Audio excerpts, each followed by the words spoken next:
एक तोता जिसका नाम भोला था। तोते की बीवी बहुत ही आलसी थी। घर का सब काम भोले को ही करना पड़ता था। वो घास काटकर जंगल से थका हुआ आता है और अपनी बीवी से पानी मांगता है।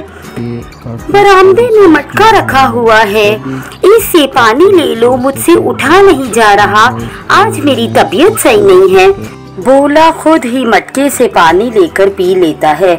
भोले की बीवी के आलसी होने की वजह से उसे बाहर का भी काम करना पड़ता है और घर आकर घर का भी काम देखना पड़ता है। अभी तक सोई हुई हो, खाना नहीं बनाओगी क्या? मुझे बहुत भूख लगी है।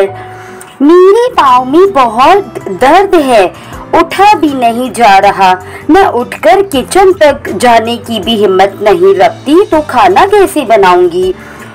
ओहो, कल तुमने बोला था कि मेरे सर में दर्द है, आज पैर में दर्द होने लगा। चलो ठीक है, तुम आराम करो, मैं खुद ही चावल चढ़ा देता हूँ और साथ में दाल और आलू भी बना लेता हूँ। इसके साथ ही खाना खा लेंगे। आज भी दाल और आलू खाना पड़ेगा। परेशान कर दिया है इस गरीबी ने। वो बुरा सा मुंह बनाकर खाने का इंतजार करने लगती है। अगले दिन तोता अपने काम पर होता है तो मैना की कुछ सहेलियां उसके पास मिलने आती हैं। तो एक कबूतरी कहती है, अरे वाह, फिर क्या हुआ? क्या होना है? मैंने बोला मेरे पाँव में दर्द है, बस। हा। मतलब के बोले भाई तुम्हारे पूरे कब्जे में हैं। हाँ, बल्कि पूरे काबू में हैं। सब काम बोले नहीं किया। सुन, आज का दिन तो गुजर गया, अब कल क्या करोगी? अरे कल फिर कोई बहाना बना लूंगी। मेरे हाथी के दांत हैं, खाने के कुछ और दिखाने के कुछ और। फिर सारी दोस्तें मिलकर हंसने लगती हैं। हा।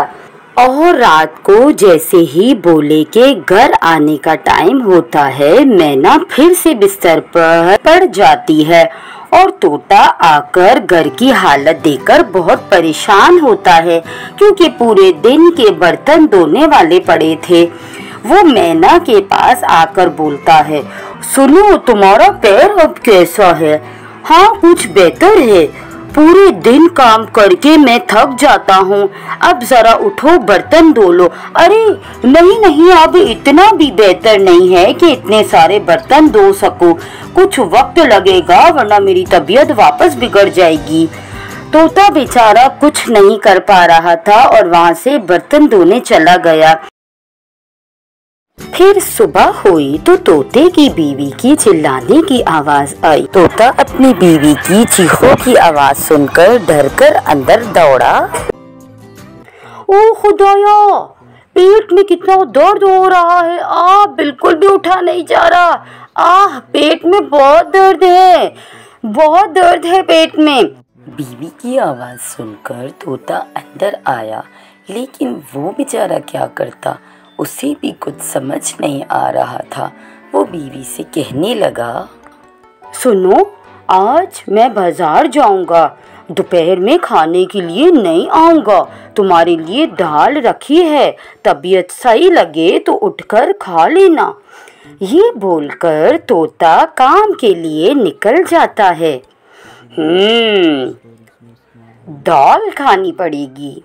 आज तो मैं अपने लिए मसालेदार खिचड़ी बनाऊंगी, मुझे नहीं खानी दाल वाल।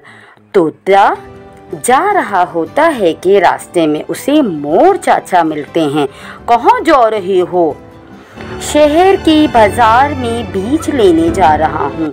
इतनी दूर जाने की क्या ज़रूरत है? आज शाम मेरे घर आना, मैं तुम्हें अच्छी क्वालिटी के बीज दूंगा। और सुनो, शाम में मेरे घर तुम्हारा खाना भी है। अच्छा, रात का खाना भी मेरे साथ खाना। तो फिर ठीक है, मैं वापस अपने घर चला जाता हूँ, क्योंकि दुकान का टाइम तो वैसे भी निकल गया है।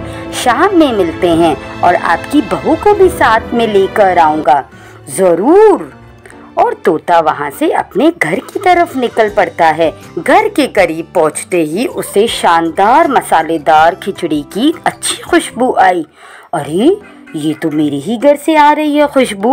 वो जाकर देखता है, अरे ये तो मेरी बीवी ही बना रही है।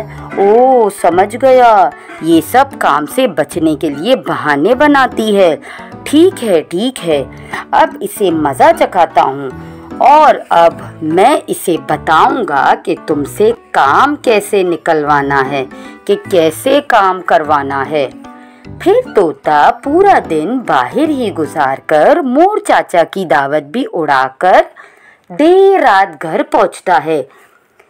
इतनी देर हो गई थी, आप कहाँ थे अब तक, और खाना कब बनाओगे? ओ, मैं तो तुम्हें बताना ही भूल गया, आज मोर चाचा के घर मेरी दावत भी।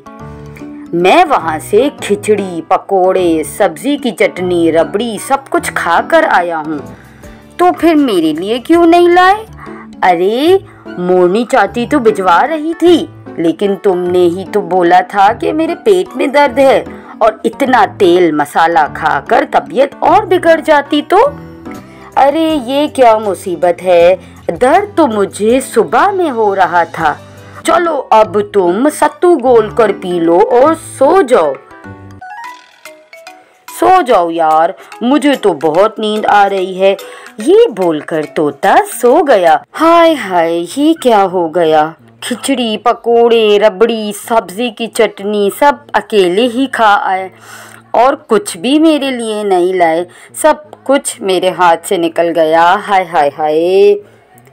फिर सुबह हुई तो तोते की बीवी बोली, जरा मेरे लिए एक कप चाय बना दे। नहीं, मैंने चाय पीनी छोड़ दी और तुम भी छोड़ दो। आज से हर सुबह हम दोनों नीम के पत्ते का रस पिएंगे। क्या? नहीं, हाँ पिएंगे। अरे बाबा, ये तुम्हारे लिए ही तो है। तुम्हारा कभी पेट में दर्द, कभी सर में दर्द, कभी पैर में दर्द, ये सारे दर्द गायब हो जाएंगे तुम्हारे। ये बहुत कड़वा है, मैं नहीं पीऊंगी। तोते की बीवी ऐसा बोल ही रही थी कि तोता जबरदस्ती उसे ये पिला देता है।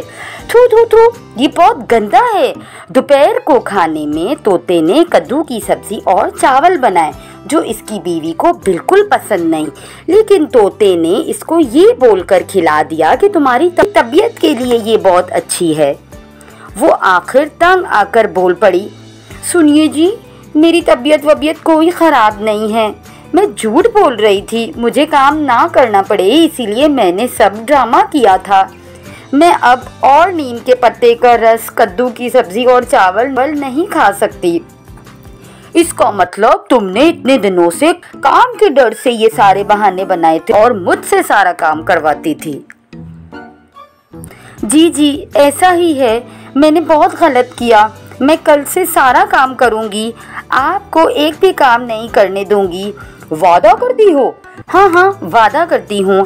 हाँ, मुझे तुम्हारी सारी चालबाजियाँ पता थी, बल्कि जब तुमने मसालेदार खिचड़ी बनाई थी मैं तब से जानता था। मुझे माफ़ कर दो, अब मैं ऐसा नहीं करूँगी, मैं अपनी सारी जिम्मेदारियाँ निभाऊँगी। फिर दोनों खुशी खुशी रहने लगते हैं। हमारी कहानी को एंड तक देखने का शुक्रिया। अगर आपको ऐसी मज़ेदार और कहानियाँ सुननी हो तो हमारे चैनल को सब्सक्राइब करें और बेल आइकन को प्रेस करें।